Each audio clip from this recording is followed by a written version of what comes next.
दर्शकों ब्रेक तो बाद तुहाडा सब दा भरपूर स्वागत है। सो पहले सैगमेंट दे विच आपां गलबात कीती पाकिस्तान दे जो प्रधानमंत्री इमरान खान होरां ने जो अज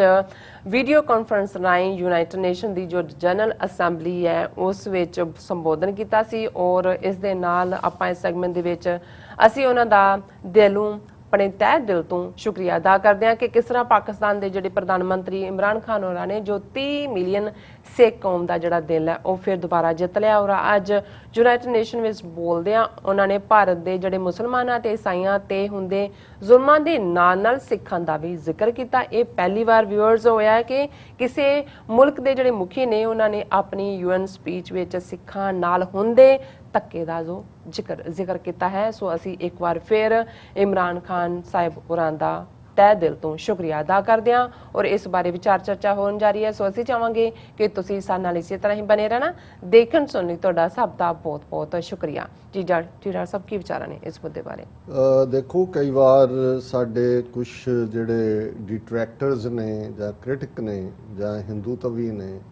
वो कहणगे जी TV 84 ਦੇ ਉੱਤੇ ਤਾਂ ਬਹੁਤ ਪਾਕਿਸਤਾਨੀ ਹੁੰਦੇ ਨੇ, ਬਹੁਤ ਮੁਸਲਮਾਨ ਜਿਹੜੇ ਨੇ ਹੁੰਦੇ ਨੇ ਕਮੈਂਟ ਕਰਨ ਵਾਲੇ। ਤੇ ਮੇਰਾ ਇਹ ਕਹਿਣਾ ਹੁੰਦਾ ਹੈ ਕਿ ਭਾਈ ਹੋਰ ਕੋਈ ਜੇ ਵੈਨਜ਼ੂਏਲਾ ਜਾਂ ਕਿਊਬਾ ਤੇ ਦੂਜੇ ਵਾਲੇ ਨੇ ਤਾਂ ਸਾਡੇ ਲਈ ਆਵਾਜ਼ ਨਹੀਂ ਉਠਾਣੀ। ਜੇ ਤੁਸੀਂ ਤੁਹਾਡਾ ਸਾਰਾ ਮੁਲਕ ਜਿਹੜਾ ਉਹ ਹਿੰਦੂਤਵੀ ਬਣ ਗਿਆ, ਤੁਹਾਡੀ ਮੈਜੋਰਿਟੀ ਕਮਿਊਨਿਟੀ ਨੂੰ ਨਹੀਂ ਹੈ, ਤੇ ਅਸੀਂ ਖੁਸ਼ਕਿਸਮਤ ਹੈ ਕਿ ਬੇਸ਼ੱਕ ਅਸੀਂ ਇੱਕ ਫਸੇ ਹੋਏ ਹਾਂ ਤੁਹਾਡੇ ਜਾਲ ਦੇ ਵਿੱਚ, ਤੁਹਾਡੇ ਇਸ 47 ਦੇ ਤੁਹਾਡੇ ਇਸ ਚੱਕਰਵਿਊਹ 'ਚ ਅਸੀਂ ਫਸੇ। ਪਰ ਘੱਟੋ ਘੱਟ ਇੱਕ ਮੁਲਕ ਦੇ ਵਛਿੰਦੇ ਨੇ ਜਿਹੜੇ ਸਾਡੀ ਪੀੜ ਨੂੰ, ਦਰਦ ਨੂੰ ਸਮਝਦੇ ਨੇ, ਸਾਡੇ ਲਈ ਹਾਂ ਦਾ ਨਾਰਾ ਮਾਰਦੇ ਨੇ, ਸਾਨੂੰ ਪਿਆਰ ਕਰਦੇ ਨੇ। ਪਰ ਮੈਂ ਸਮਝਦਾ ਹਾਂ ਵੀ ਇਹ ਜਿਹੜੀ ਪਾਕਿਸਤਾਨੀ ਆਵਾਮ ਦਾ, ਲੋਕਾਂ ਦਾ ਪਿਆਰ ਸੀ, ਅੱਜ 72 ਸਾਲ ਬਾਅਦ ਉਸ ਨੂੰ ਇਸ ਗਲੋਬਲ ਪਲੇਟਫਾਰਮ ਦੇ ਉੱਤੇ ਦੁਨੀਆ ਦੀ ਪੰਚਾਇਤ 193 ਦੇਸ਼ ਨੇ ਔਰ ਜ਼ਾਹਰ ਹੈ ਕਿ ਝੰਡੇ ਝੂਲਦੇ ਨੇ ਇਸ ਸ਼ਹਿਰ 'ਚ ਅਸੀਂ ਬੈਠੇ ਹੋਏ ਹਾਂ ਕਿ ਅੱਜ ਪਹਿਲੀ ਵਾਰ ਹੈ ਕਿ ਕਿਸੇ ਹੈਡ ਆਫ ਦਾ ਸਟੇਟ ਨੇ ਆਪਣੇ UN ਜਨਰਲ ਅਸੈਂਬਲੀ ਜਿਹੜਾ ਸਾਲ ਦੇ ਵਿੱਚ ਇੱਕ ਵਾਰ ਸੈਸ਼ਨ ਹੁੰਦਾ ਉਹਦੀ ਸਪੀਚ ਦੇ ਵਿੱਚ ਉਸ ਦੀ ਮੁਬਾਰਕ ਜ਼ਬਾਨ ਤੋਂ ਸਿੱਖ ਲਫ਼ਜ਼ ਆਇਆ ਹੈ ਪਰਸੀਕਿਊਸ਼ਨ ਦੇ ਹਵਾਲੇ ਨਾਲ ਕਿ ਭਾਈ ਉਹ ਮੁਲਕ ਕੀ ਕਰ ਰਿਹਾ। ਮੈਂ ਉਸ ਐਗਜ਼ੈਕਟ ਜੁਮਲੇ ਤੇ ਜਾਣ ਤੋਂ ਪਹਿਲਾਂ ਪਿਛਲੇ ਸਾਲ ਜਦੋਂ ਉਹਨਾਂ ਦੀ ਸਪੀਚ ਹੋਈ, ਅਸੀਂ ਜਿਵੇਂ ਮੈਂ ਸਲੀਮ ਮਲਕ ਜੀ ਦਾ ਜ਼ਿਕਰ ਕੀਤਾ ਕਿ ਉਹ ਸਾਡੇ ਨਾਲ ਅਸੀਂ ਆਏ ਸਟੂਡੀਓ, ਉਹਨੂੰ ਐਨਾਲਾਈਜ਼ ਕੀਤਾ, ਉਹਦੇ 'ਚ ਉਹਨਾਂ ਨੇ ਮੁਸਲਿਮਸ ਐਂਡ ਕ੍ਰਿਸਚੀਅਨਸ ਦਾ ਜ਼ਿਕਰ ਕੀਤਾ ਸੀ। ਤੇ ਮੈਂ ਉਹਦੇ 'ਚ ਕਿਹਾ ਸੀ ਕਿ ਇਮਰਾਨ ਖਾਨ ਸਾਹਿਬ ਨੇ ਤਾਂ ਬਹੁਤ ਵੱਡਾ ਤੋਹਫਾ ਆਪਣੇ ਲੋਕਾਂ ਵੱਲੋਂ, ਹਕੂਮਤ ਵੱਲੋਂ ਸਿੱਖਾਂ ਨੂੰ ਦਿੱਤਾ। 2018 'ਚ ਉਹ ਪ੍ਰਾਈਮ ਮਿਨਿਸਟਰ ਬਣਦੇ ਨੇ ਔਰ ਸਹੁੰ ਚੁੱਕਣ ਦੇ 2-3 ਮਹੀਨੇ ਬਾਅਦ ਉਹਨਾਂ ਨੇ ਐਲਾਨ ਕੀਤਾ ਕਿ ਜੀ ਅਸੀਂ ਜਿਹੜਾ 550 ਸਾਲਾ ਗੁਰੂ ਨਾਨਕ ਸਾਹਿਬ ਦੇ ਪ੍ਰਕਾਸ਼ ਪੁਰਬ ਦੇ ਮੌਕੇ ਤੇ ਜਿਹੜਾ ਉਹ ਕਰਤਾਰਪੁਰ ਸਾਹਿਬ ਦਾ ਲਾਂਘਾ ਔਰ ਕਰਤਾਰਪੁਰ ਦਰਬਾਰ ਬਣਾ ਦੇਣਗੇ। ਬਹੁਤ ਇਹਨੂੰ ਲੱਗਦਾ ਸੀ ਵੀ ਐਲਾਨ ਹੀ ਹੁੰਦਾ, ਲੇਕਿਨ ਜਿਸ ਰਿਕਾਰਡ ਟਾਈਮ 'ਚ 10 ਮਹੀਨੇ 'ਚ ਉਹਨੂੰ ਬਣਾ ਕੇ 9 ਨਵੰਬਰ 2019 ਨੂੰ ਉਹਨਾਂ ਨੇ ਜਿਹੜਾ ਉਹ ਭੇਟ ਕੀਤਾ। ਹਾਲਾਂਕਿ ਜਿਹੜਾ ਸਪਟੈਂਬਰ ਸੈਸ਼ਨ ਉਸ ਤੋਂ ਪਹਿਲਾਂ ਹੋਇਆ, ਲੇਕਿਨ ਆਲਰੇਡੀ ਉਹਦੇ ਤੇ ਚੱਲ ਰਿਹਾ ਸੀ, ਪਰ ਉਸ ਸਪੀਚ ਦੇ ਵਿੱਚ ਸਿੱਖ ਲਫ਼ਜ਼ ਮੈਂਸ਼ਨ ਨਹੀਂ ਸੀ। ਔਰ ਮੈਂ ਆਪਣੇ ਐਨਾਲਿਸਿਸ 'ਚ ਕਿਹਾ ਵੀ ਜਿੱਥੇ ਉਹ ਇੰਨੀ ਗੁੱਡਵਿਲ ਦੇ ਨਾਲ ਤੁਰੇ ਨੇ, ਕਾਸ਼ ਜਦੋਂ ਭਾਰਤ 'ਚ ਹਿੰਦੂਤਵੀ ਮੁਸਲਮਾਨਾਂ ਨਾਲ ਕੀ ਕਰ ਰਹੇ ਨੇ, ਈਸਾਈਆਂ ਨਾਲ ਕੀ ਕਰ ਰਹੇ ਨੇ, ਉਹਦੇ ਨਾਲ ਜੋ ਸਿੱਖਾਂ ਦੇ ਵੀ ਜਿਹੜਾ ਉਹ ਉਸ ਦਾ ਮੈਂਸ਼ਨ ਕਰਨ। ਤੇ ਅਸੀਂ 30 ਮਿਲੀਅਨ ਸਿੱਖ ਨੇਸ਼ਨ ਜਿਹੜੇ ਬਿਲਕੁਲ ਬੇਘਰੀ ਕੌਮ ਹੈ, ਅਸੀਂ ਤਾਂ ਉਹਨੂੰ ਜਿਵੇਂ ਇਸ ਸਾਰੇ ਨੂੰ ਮਹਿਸੂਸ ਕਰਦੇ। ਔਰ ਮੈਂ ਜਦੋਂ ਅੱਜ ਉਹਨਾਂ ਦੀ ਇਹ ਸਪੀਚ ਸੁਣੀ ਤਾਂ ਮੈਂ ਦੱਸ ਨਹੀਂ ਸਕਦਾ ਕਿ ਖੁਸ਼ੀ ਦਾ ਕਿੰਨਾ ਟਿਕਾਣਾ ਸੀ, ਕਿਉਂਕਿ ਜਦੋਂ ਤੁਸੀਂ ਹਾਂ ਦਾ ਨਾਰਾ ਮਾਰਦੇ ਹੋ, ਕਰਤਾਰਪੁਰ ਸਾਹਿਬ ਕੋਰੀਡੋਰ ਕੋਈ ਛੋਟੀ ਗੱਲ ਨਹੀਂ ਸੀ। ਉਦੋਂ ਸਿੱਖਾਂ ਨੂੰ ਮਹਿਸੂਸ ਹੋਇਆ ਕਿ ਨਹੀਂ, ਕੋਈ ਤਾਂ ਹੈ ਦੁਨੀਆ 'ਚ ਕੋਈ ਮੁਲਕ ਜਿੱਥੇ ਸਾਡੇ ਲਈ ਹਮਦਰਦੀ ਹੈ, ਪਿਆਰ ਹੈ। ਔਰ ਜਿਵੇਂ ਫਿਰ ਸਾਰਾ ਵੈਲਕਮ ਹੋਇਆ ਡਾਇਸਪੋਰਾ ਤੋਂ ਲੈ ਕੇ ਈਵਨ ਭਾਰਤੀ ਕਬਜ਼ੇ ਵਾਲੇ ਪੰਜਾਬ 'ਚੋਂ ਆਉਣ ਵਾਲੇ ਸਿੱਖ ਜਥਿਆਂ ਦਾ ਵੀ। ਸੋ ਮੈਂ ਸਮਝਦਾ ਵੀ ਅੱਜ ਇਹ ਪਹਿਲੀ ਵਾਰ ਔਨ ਰਿਹਾ। ਹਾਲਾਂ UN ਦੇ ਹਿਊਮਨ ਰਾਈਟ ਕੌਂਸਲ ਦੇ ਲੈਵਲ ਦੇ ਉੱਤੇ ਜਿਵੇਂ ਡਾਕਟਰ ਇਕਦਾਰ ਕਰਾਮਤ ਚੀਮਾ, ਉਹਨਾਂ ਦੀ ਸਟੈਂਡਿੰਗ ਕਮੇਟੀ ਅਗੇਂਸਟ ਜੈਨੋਸਾਈਡ ਦੇ ਮੈਂਬਰ ਨੇ, ਉਹਦੇ 'ਚ ਸਿੱਖ ਇਸ਼ੂ ਦੀ ਗੱਲ ਹੋਈ ਹੈ, ਉਹ ਚੁੱਕਦੇ ਨੇ। ਜਿਹੜੀ ਉਹਨਾਂ ਦੀ ਰਿਲੀਜੀਅਸ ਡੈਕਲੇਰੇਸ਼ਨ UN ਦੀ ਹੋਈ ਹੈ, ਉਹਦੇ 'ਚ ਡਾਕਟਰ ਚੀਮਾ ਦੇ ਐਫਰਟ ਦੇ ਨਾਲ 3 ਗੁਰਬਾਣੀ ਦੀਆਂ ਕੋਟਸ बाकी जिथे कुरान मजीद, गीता और बाइबल और टोरा उदियां कोर्ट्स ने उन्होंने कहा, क्योंकि उस कमेटी सन कि भाई गुरु ग्रंथ साहिब दी कोर्ट वो भी है, लेकिन जनरल असैंबली अज तक मेरी याद च नहीं है किसी कदे किसी ने किया होया मैंशन, लेकिन ये इस दे लई असीं हमेशा शुक्रगुजार रहांगे। और जिहड़ी उन्होंने एग्जैक्ट लफज कहे जदों कि उन्होंने की चल रहा है इस्लामोफोबिया का, उन्होंने ग्लोबल हवाले नाल गल कीता है, फिर वो इंडिया के लैवल के उत्ते जिवें असीं पिछले सैगमेंट दे विच कीता है कि भी की कीता है मुसलमानां दे नाल, फिर उन्हां दा जिहड़ा उन्होंने कहा कि ये जिहड़ी RSS दी हिंदुत्व आइडियोलॉजी है वो की है, the Hindutva ideology is set to marginalize almost 300 million human beings, Muslims, Christians and Sikhs. This is unprecedented in history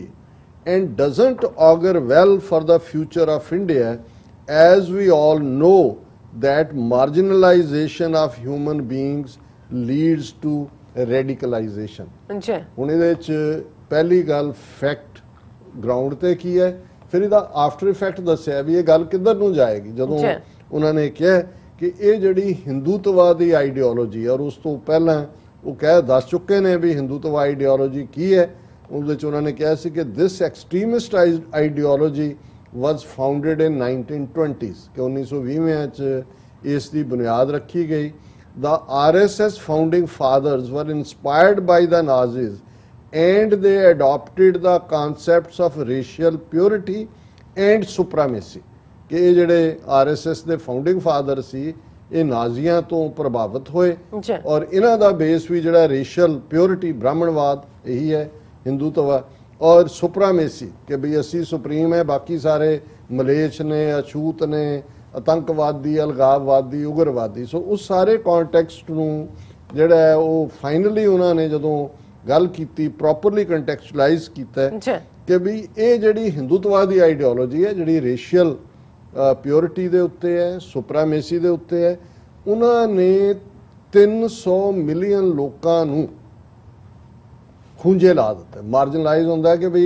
ਉਹ ਕਿਉਂਕਿ ਹਿੰਦੂਤਵਾ ਸੈਂਟਰਲ ਸਟੇਜ ਤੇ ਹੈ ਔਰ ਇਹ ਜਿਹੜੇ 300 ਮਿਲੀਅਨ ਹਿਊਮਨ ਬੀਇੰਗਸ ਨੇ ਉਹਨਾਂ ਦੇ ਵਿੱਚ ਮੁਸਲਮਾਨ ਨੇ ਈਸਾਈ ਨੇ ਤੇ ਸਿੱਖ ਨੇ। ਸੋ ਜ਼ਾਹਿਰ ਹੈ ਕਿ ਇਹ ਜਿਹੜੀ ਸਿੱਖ ਪਰਸੀਕਿਊਸ਼ਨ ਦੀ ਗੱਲ ਹੈ ਇਸ ਪਲੇਟਫਾਰਮ ਤੋਂ ਔਰ ਇਹਨੇ ਪ੍ਰੋਪਰ ਕੰਟੈਕਸਟ ਇਹ ਨਹੀਂ ਹੈ ਕਿ ਵੀ ਇਹ ਰੈਟਰਿਕ ਹੈ, ਉਹਨਾਂ ਨੇ ਇੱਕ ਪਹਿਲਾਂ ਕੰਟੈਕਸਟ ਬਿਲਡ ਕੀਤਾ ਫਿਰ ਉਹਨਾਂ ਨੇ ਕਿਹਾ ਕਿ ਭਾਈ ਇਹ ਉਹਨਾਂ ਨੂੰ ਮਾਰਜਨਲਾਈਜ਼ ਕਰ ਦਿੱਤਾ ਹੈ ਔਰ ਉਹਨਾਂ ਨੇ ਕਿਹਾ ਵੀ ਇਸ ਕਿਸਮ ਦਾ ਹਿਸਟਰੀ ਦੇ ਵਿੱਚ ਜਿਹੜਾ ਅਨਪ੍ਰੈਸੀਡੈਂਟਡ ਹੈ ਕਿ ਵੀ ਤੁਸੀਂ ਇੱਕ 300 ਮਿਲੀਅਨ ਕੋਈ ਛੋਟੀ ਗੱਲ ਨਹੀਂ ਹੈ, 30 ਕਰੋੜ ਅਸੀਂ ਲੋਕਾਂ ਦੀ ਗੱਲ ਕਰ ਰਹੇ ਹਾਂ ਕਿ ਵੀ ਤੁਸੀਂ 30 ਕਰੋੜ ਲੋਕ ਜਿਹੜੇ ਨੇ ਉਹ ਬਿਲਕੁਲ ਖੁੰਝੇ ਲਾ ਦਿੱਤੇ ਨੇ। ਹੁਣ ਇਹਦਾ ਹੋਏਗਾ ਕਿ ਵੀ ਇਹ ਜਿਹੜੇ ਨੇ ਕਿਉਂਕਿ ਇਹਦਾ ਨਤੀਜਾ ਇਹ ਹੋਏਗਾ ਕਿ ਜਿਹੜੇ ਨੇ we all know that marginalisation of human beings leads to radicalisation कि भी अल्टीमेटली जो तुसी खूंजे ला देंदे हो हाशिए तो बाहर कढ़ण की कोशिश करते हो फिर तो जिवें असी अक्सर कहते हैं कि हुण बिल्ली डोमैसटिक हुंदी है तुहाडे कोल आके गोच तुसी करदे हो पर जे दरवाजे बंद कर दिओ खिड़कियां बंद कर दिओ वेंटीलेटर बंद उहनूं कंध नाल ला दिओ तो फिर वो शेर दी मासी बन जाती है वो फाइट बैक करदी है। यही रेडिकलाइजेशन है कि जदों ਤੁਸੀਂ ਸਾਰੇ ਨੋਰਮ ਤੁਸੀਂ ਪਰਸੀਕਿਊਟ ਕਰ ਰਹੇ ਹੋ ਹੱਕ ਉਹਨਾਂ ਦੇ ਖੋ ਰਹੇ ਨੇ ਉਹਨਾਂ ਦੇ ਮਜ਼ਹਬ ਦੀ ਜਿਹੜੀ ਪ੍ਰੈਕਟਿਸਿਸ ਦੇ ਵਿੱਚ ਤੁਸੀਂ ਇੰਟਰਫੀਅਰ ਕਰਦੇ ਹੋ ਇਕਨੋਮਿਕਲੀ ਕਿ ਸਿਆਰੇ ਬਣਾ ਰਹੇ ਹੋ ਔਰ ਅਲਟੀਮੇਟਲੀ ਦਾ ਕੀ ਹੋਏਗਾ ਰੈਡੀਕਲਾਈਜੇਸ਼ਨ ਕਿ ਦੇ ਵਿਲ फाइट बैक। और मैं समझदा भी ये एक बड़ी यूनीक उन्होंने कंट्रीब्यूशन है और इस सारे दे नाल मैं समझदा भी 30 मिलियन सिख कौम गालवनाइज हुई है और असी इमरान खान साहब पाकिस्तान की हुकूमत पाकिस्तान का समुचे अवाम नूं तह दिलों अपनी शुक्रिया दी भी शुक्रिया लफज भी छोटा रह जाता है। मैं समझदा कि वी आर टचड इमोशनली और असी समझते हैं कि साडी भी कोई हुण आवाज़ है। पाकिस्तान दे 220 मिलियन लोगों की आवाज़ नहीं है। पाकिस्तान ने जिथे भारत के नक्शे 200 मिलियन मुसलमानों की उस परसीक्यूशन की आवाज़ नूं दुनिया च पहुँचाया ਕਸ਼ਮੀਰ ਵਾਦੀ ਦੇ 8 ਮਿਲੀਅਨ ਲੋਕਾਂ ਦੀ ਆਵਾਜ਼ ਨੂੰ ਚੁੱਕਿਆ ਹੈ, ਉੱਥੇ ਪਾਕਿਸਤਾਨ ਨੇ 30 ਮਿਲੀਅਨ ਸਿੱਖਾਂ ਦੀ ਹੋ ਰਹੀ ਪਰਸੀਕਿਊਸ਼ਨ, ਉਹਨਾਂ ਦੀ ਮਾਰਜਨਾਈਜੇਸ਼ਨ, ਹਿੰਦੂਤਵਾ ਦਾ ਜਿਹੜਾ ਗਲਬਾ ਹੈ ਉਹਦੇ ਚ ਕਿਵੇਂ ਘੱਟ ਗਿਣਤੀਆਂ ਨੂੰ ਪੀਸਿਆ ਜਾ ਰਿਹਾ ਹੈ, ਇਸ ਆਵਾਜ਼ ਨੂੰ ਉਹਨਾਂ ਨੇ ਇੰਟਰਨੈਸ਼ਨਲ ਪਲੇਟਫਾਰਮ ਦੇ ਉੱਤੇ ਲਿਆਂਦਾ। ਬਹੁਤ ਬਹੁਤ ਸ਼ੁਕਰੀਆ ਜੀ ਡਾਕਟਰ ਸਾਹਿਬ, ਤੁਹਾਡਾ ਬਹੁਤ ਬਹੁਤ ਸ਼ੁਕਰੀਆ। ਸਾਥ ਲੈਣੇ ਬ੍ਰੇਕ। ਵਿਊਅਰਸ ਤੁਸੀਂ ਨਾਲ ਇਸੇ ਤਰ੍ਹਾਂ ਹੀ ਬਣੇ ਰਹਿਣਾ, ਮਿਲਦੇ ਹਾਂ ਛੋਟੇ ਜਿਹੇ ਬ੍ਰੇਕ ਤੋਂ ਬਾਅਦ।